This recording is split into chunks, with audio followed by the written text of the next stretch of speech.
AirTags are IP67 rated, so that means they can go to 3.28 feet deep for approximately 30 minutes. We're going to do a 1-hour test, check them every 20 minutes, see if the thing's okay and still responding in the Find My app.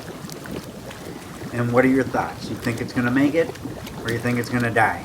And it cost me 25 bucks.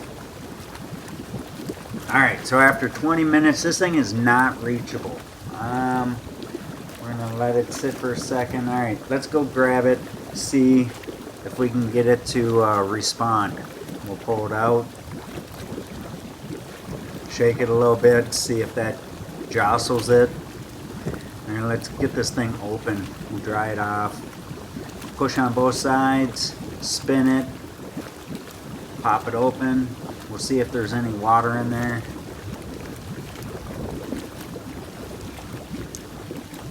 This thing is completely dry.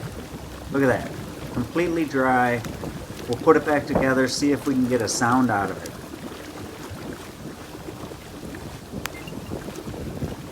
it. So we got a sound, but we're still unable to get it to be recognized. The AirTag is officially pronounced dead at 24 minutes. Winner, the hot tub.